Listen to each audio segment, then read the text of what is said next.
नमस्कार, आप सभी को बहुत स्वागत है आपका हमारे YouTube चैनल पर। अपने प्रैक्टिस सेशन को आगे बढ़ाते हैं। और आज जो मैं पहले चार्ट शो कर देती हूँ, फिर आपको मैं बताती हूँ कि मेरे पास क्लाइंट का क्या क्वेश्चन आया। चार्ट आपके स्क्रीन पर है। चार्ट में प्रॉपर्टी के रिगार्डिंग क्वेश्चन आया था। क्वेश्चन क्या था कि प्रॉपर्टी बनने में परेशानी। अब देखो, सबसे पहले क्वेश्चन आया तो एज जरूर देखेंगे। फीमेल चार्ट है।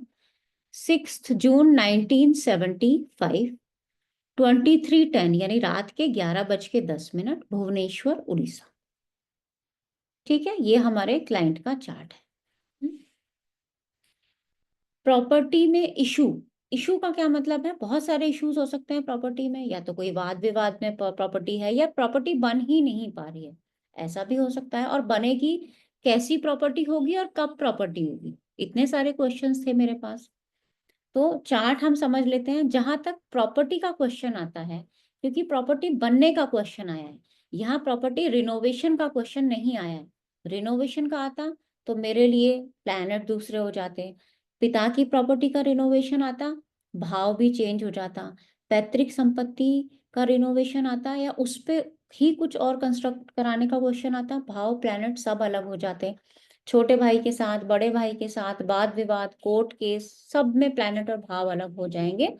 रिजल्ट देखने का तरीका अलग हो जाए। अभी फिलहाल क्या क्वेश्चन है? अभी तक, क्योंकि देखो 75 का जन्म है और सब चाहते हैं कि एक घर तो अपना हो। घर इन्होंने लिया भी था, लेकिन वो बेच दिया। वो किसी कारणवश, उसको फिर बाद में समझेंगे कि क्या कारण रहा होगा जिस कारण वो प्रॉपर्टी बेचनी पड़ी होगी, उसको हम बाद में आके समझेंगे। अभी फिलहाल जो क्वेश्चन है वो ये है कि प्रॉपर्टी, पहले तो ये समझाइए कि प्रॉपर्टी है क्यों नहीं, और है तो बिकी क्यों। एक क्वेश्चन तो ये हो गया। दूसरा क्वेश्चन क्या आएगा कि बनेगी कब। तो मेरे पास दो क्वेश्चन है, एक एक करके मैं आपको समझा देती हूँ। वैसे तो आप लोगों को इतनी प्रैक्टिस करते करते अभी तक समझ में आ ही गया होगा कैसे देखते हैं। जो लोग बिल्कुल नए हैं उनके लिए थोड़ी दिक्कत हो सकती है। प्रॉपर्टी का हाउस, कहीं ज्यादा दूर नहीं जाना, फोर्थ हाउस। बहुत इजी वे में। पहली कंडीशन, प्रॉपर्टी का सवाल क्यों आया मन में, प्रॉपर्टी प्रॉपर्टी क्यों घूम रही है, ये भी तो होना चाहिए ना भाई। हमारे मन में एक इच्छा है तो प्रॉपर्टी की ही क्यों इच्छा है, बाकी इच्छा क्यों नहीं है? क्योंकि प्रॉपर्टी हाउस का जो लॉर्ड है, षटबल देखो कितना बलवान है, 1.76। षटबल में तो बड़ा बलवान है। इसका मतलब वो प्लेनेट मेरे ऊपर अपना इफेक्ट डालेगा ही डालेगा। कैसे डालेगा? भाई प्रॉपर्टी हाउस का क्वेश्चन है, तो प्रॉपर्टी से रिलेटेड मेरे पास क्वेश्चन आएगा, कब होगी। क्लियर? ये समझ में आया। प्रॉपर्टी हाउस का लॉर्ड की प्लेसमेंट कहाँ है? इन सिक्स्थ हाउस। फोर्थ लॉर्ड इन सिक्स्थ हाउस, यानी प्रॉपर्टी में क्या जुड़ गया? रोग, ऋण, शत्रु, संघर्ष। और क्या जुड़ गया? एफर्ट्स डालोगे, टाइम लगेगा, तब प्रॉपर्टी बनेगी। और प्रॉपर्टी छोटी नहीं बनेगी, प्रॉपर्टी बड़ी बनेगी। और आप खुद प्लॉटिंग करके प्रॉपर्टी बनाओ। अब आप कहोगे ये कैसे बताया? ये बताने की भी बहुत सारी ट्रिक्स होती हैं, तो वो हम धीरे धीरे डिस्कस करेंगे एक साथ, क्योंकि आप लोग इतना सारा नहीं संभाल पाओगे कि ये कैसे बताएंगे कि आपकी बड़ी प्रॉपर्टी होगी, आप प्लॉट खरीदो, फिर आप प्रॉपर्टी बनाओगे। तो इसको देखेंगे कैसे, इसको हम आगे के कभी वीडियोस में समझेंगे। पहले छोटे छोटे क्वेश्चंस को समझ लेते हैं। फोर्थ हाउस में कौन है? सूर्य। सूर्य कौन है? सेवंथ का लॉर्ड। ये वाइफ का चार्ट है।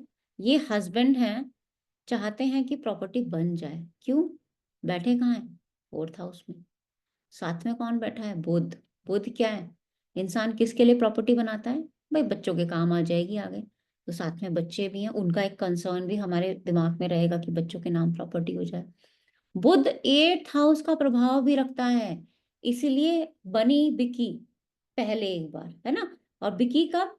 बुध की ही दशाओं में बिकी। यानी राहु में बुध की दशा 2024 में आप देख सकते हो यहाँ। थोड़ा सा और मैं करके दिखा दूंगी। अभी फिलहाल राहु में बुध की दशा में ही प्रॉपर्टी बिकी। क्यों बिकी? उसका रीजन अभी समझाऊंगी। पैसों की जरूरत थी, किसके लिए? हस्बैंड को, बिजनेस के लिए। किसके साथ बैठा है? सूर्य के साथ। कौन है? आपके पत्रिका में सप्तम का स्वामी बुध। जैसे ही दशा आई, हस्बैंड के काम के लिए प्रॉपर्टी को सेल करना पड़ा। ट्रांजिट का भी इफेक्ट था। ट्रांजिट तो एकदम एक एक दिन का भी आपको दिखेगा कैसे बिका। राहु केतु है, थोड़ी प्रॉब्लम तो देंगे ही देंगे, वो उनका नेचर है। ये समझ में आया। प्रॉपर्टी में परेशानी है, नहीं बन रही है, लेकिन बनेगी, 100% प्रॉपर्टी बनेगी, है ना। क्यों बनेगी? क्योंकि 7th हाउस का लॉर्ड बैठा हुआ है, पंचम भाव का स्वामी बैठा हुआ है, केतु है, थोड़ी सी प्रॉब्लम देगा, डिटैच नहीं करेगा। प्रॉपर्टी खरीदवाई 10 साल रहे, डिटैचमेंट होना होता तो 2 साल में डिटैचमेंट होके अलग हो जाता।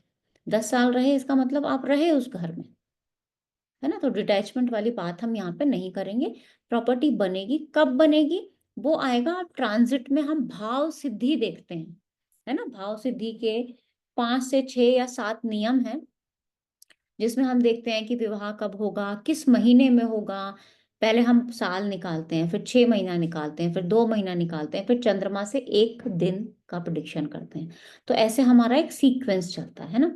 अब आप कहोगे कि भाव सिद्धि बताएं कि कैसे लगेगा। तो देखिए, भाव सिद्धि का प्रिडिक्शन अभी तक हमने अपने क्या कहते हैं यूट्यूब पे बताना स्टार्ट नहीं किया है। वो हम अपनी क्लासेस में ही बताते हैं ना। एग्जैक्ट प्रेडिक्शन क्लासेस में ही बताया जाता है। यूट्यूब पर अभी जितना ज्ञान दे रहे हैं उससे आप सीख लीजिए, है ना। तो आगे चलते हैं, कब बनेगी। अब क्वेश्चन आएगा कब। मैं आपको उससे पहले इनके हस्बैंड का चार्ट दिखाना चाहती हूँ।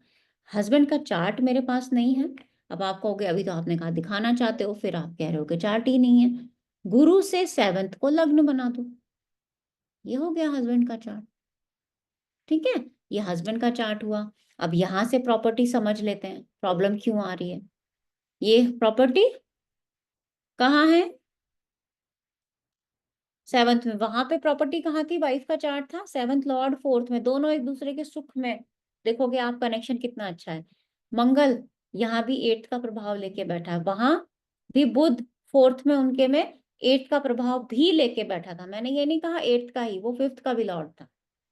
बुध की दशा में इन्होंने प्रॉपर्टी बेची। ये राहु बुध दशाएं फीमेल के चार्ट से ही देख रहे हैं। क्यों बेची बुध की दशा में? पैसे की जरूरत थी काम के लिए। लॉर्ड कहाँ का है? किसके साथ बैठा है? 12वें के स्वामी के साथ। खर्चा करा दिया, मतलब प्रॉपर्टी बिकी। प्रॉपर्टी बिकी तो पैसा आया, क्योंकि पैसे के स्थान से 11वां है सूर्य, बुध के साथ बैठा हुआ है। और वो पैसा लगाया कहाँ? अपने काम में। तो कनेक्शन देखो, आप इधर से देखो उधर से देखो, आपको रिजल्ट मिलना ही मिलना है। अब आपका क्लाइंट आया है आपके पास कि कब ये प्रॉपर्टी हम खरीदेंगे, तो हम क्या कहेंगे कि अभी रुक जाओ, अभी 2-3 साल समय है। केतु की दशा में मैंने क्यों नहीं कहा प्रॉपर्टी के लिए? क्योंकि अभी मुझे केतु की दशा में प्रॉपर्टी बनते हुए अ, बन सकती है। मैं ये नहीं कहूंगी कि 100%, मैं 100% कह दूं कि नहीं बनेगी। चांसेस आएंगे, केतु की दशा में भी आएंगे और उसके आगे शुक्र की दशा में आएंगे। कौन सी अच्छी रहेगी, उसके लिए मुझे गुरु शनि राहु केतु चारों का ट्रांजिट देखना पड़ेगा, विद छोटी छोटी छोटी छोटी दशाओं को लगा के। क्यों देखना पड़ेगा? देखो क्यों, क्या होता है, कई बार तो लोन लेके प्रॉपर्टी बनती है। कई बार कहीं से इकट्ठा पैसा आ जाए बिजनेस का, वहां से प्रॉपर्टी बनती है। तो हमें अपने क्लाइंट को सलाह देनी होती है कंप्लीट एक ऑब्जर्व करके, कि अगर आप लोन लेके प्रॉपर्टी बनाओगे तो आगे आपका काम कैसा चल रहा है, क्योंकि वो चुकाना भी पड़ेगा आप। तो जब कंसल्टेशन होती है तो उसमें ये सारी चीजें देखी जाती हैं। आप एक सिर्फ दशा देख के नहीं बता दोगे कि भाई ये दशा आ गई है आगे केतु की 4th में बैठा है प्रॉपर्टी खरीद लो, नहीं। सारी चीजें आपको देखनी पड़ेगी। चांसेस हैं प्रॉपर्टी 101% बनेगी। इस साल तो हम मना करेंगे, या तो हम 26 में बोलेंगे या फिर हम शुक्र की दशाओं में बोलेंगे। दोनों में से बेटर कौन सा होगा वो हम ट्रांजिट जब लगाएंगे तब हमें एग्जैक्ट पता चलेगा।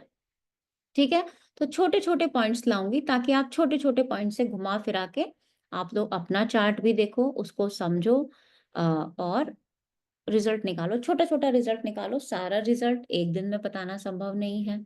कि चंद्रमा का भी बताओ, भाव सिद्धि भी बताओ, पूरा प्रेडिक्शन नहीं, इतना कुछ यूट्यूब पे संभव नहीं हो पाता है। क्लासेस चलती हैं, आप चाहते हैं तो ज्वाइन कर सकते हैं। आज के लिए इतना ही रखेंगे, बहुत धन्यवाद।